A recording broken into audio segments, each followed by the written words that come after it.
Star hospitals Banjara hills తో పాటు ఇప్పుడు ఫైనాన్షియల్ డిస్ట్రిక్ట్ లో కూడా. తూర్పుగోదావరి జిల్లా ధవళేశ్వరం వద్ద అయితే గోదావరి పూర్తిగా ఉగ్ర రూపం దాల్చిందని చెప్పొచ్చు. ఇప్పటికే ఇక్కడ నుంచి ఈ ఏదైతే ధవళేశ్వరం బ్యారేజ్ ఉందో బ్యారేజ్ వద్ద నుండి 4,16,000 క్యూసెక్ల వాటర్ అయితే కనుక గోదావరి నీరునైతే సముద్రంలోకి వదులుతున్నారు. సముద్రంలోకి వదిలిన పరిస్థితులు కనబడుతున్నాయి. ఏదైనప్పటికీ పోలవరం ప్రాజెక్టు నుంచి అయితే అటు నుంచి 5 లక్షల క్యూసెక్ల నీరు వరకు కిందకు వస్తుంది.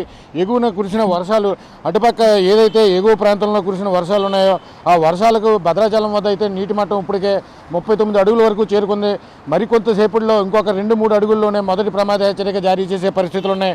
మరోపక్క ఈ ఏదైతే ధవళేశ్వరం బ్యారేజ్ ఉందో దిగువ ప్రాంతం మొత్తం 34 లంక గ్రామాలు ఉన్నాయి. లంక గ్రామాల్లో కొన్ని గ్రామాలు ఇప్పటికే ముంపుకు గురయ్యే ప్రమాదం ఉంది. ఇంకొక 4 లంక గ్రామాలు అయితే పూర్తిగా ఇప్పటికే పడవల మీద తిరుగుతున్న పరిస్థితి ఉందని చెప్పవచ్చు.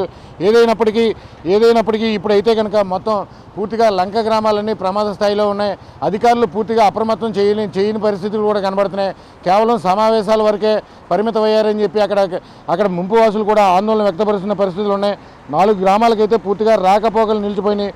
గంటి, పెదపూడి, బూరుగు లంక, అదేవిధంగా ఇటకాయ లంక, పెదలంక గ్రామాలు పూర్తిగా రాకపోకలు నిలిచిపోయినాయి అని చెప్పొచ్చు. ఏదైనప్పటికీ లంక గ్రామాల పరిస్థితి అయితే కనుక కొంచెం ఆందోళనకరంగా ఉంది. ఇదే విధంగా భద్రాచలం వద్ద అయితే నీటి మట్టం పెరగడంతో అక్కడ ఉన్న విలీన గ్రామాలకు చెందిన ముంపు వాసులు మొత్తం ఆందోళన చెందుతున్న పరిస్థితులు ఉన్నాయి. అక్కడ ఏదైనప్పటికీ పైన ఎగువ ప్రాంతంలో ఉన్న కాళేశ్వరం ప్రాజెక్టు నుంచి 90 లక్షల క్యూసెక్ల నీరునైతే కనుక 9 లక్షల క్యూసెక్ల నీరునైతే కనుక కిందకి వదిలిన పరిస్థితిలోని భద్రాచలం వద్ద ఉధృతంగా గోదావరి వరద నీరు అయితే ప్రవహిస్తుందని చెప్పొచ్చు. ధవళేశ్వరం వద్ద అయితే 175 గేట్లు ఎత్తి ఈ నీటిని ఏదైతే పైనుంచి వస్తున్న నీరు మొత్తం 5 లక్షల క్యూసెక్ల నీరు ఉందో ఆ నీరు మొత్తం సముద్రంలోకి అధికారులు పూర్తిగా వదిలేస్తున్నారని చెప్పుకోవచ్చు.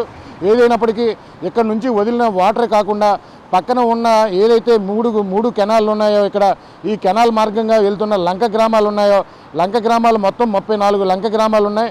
ఈ 34 లంక గ్రామాలు కూడా నీటికి పూర్తిగా ఇదైపోయే పరిస్థితి ఉంది. అక్కడ ముంపుకు గురయ్యే పరిస్థితి ఉంది. ఇప్పుడు ప్రస్తుతానికైతే 4 గ్రామాలు అయితే పూర్తిగా నీటిలో ఉన్న పరిస్థితి ఉంది.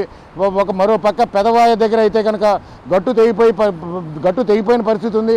ఏదైనప్పటికీ అక్కడ ప్రాంత వాసులంతా భయాందోళనకు గురవుతున్నారు. లంక ప్రాంతం మరికొద్ది రేపు ఉదయానికల్లా మొదటి ప్రమాద హెచ్చరిక దాటే పరిస్థితిలో లంక గ్రామాలు మొత్తం కూడా పూర్తిగా మొత్తం రాకపోకలు నిలిచిపోయే పరిస్థితి ఉంది. ఇదే విధంగా విలీన మండలాల్లో అయితే ఒక పక్క కోనవరం దాటాక విఆర్పురం వద్ద ఈ కొండవాగు ఉధృతికి ఒక కలవట్టు అయితే కొట్టుకుపోయిన నేపథ్యంలోని 46 గ్రామాలకు అక్కడ రాకపోకలు నిలిచిపోయినాయి.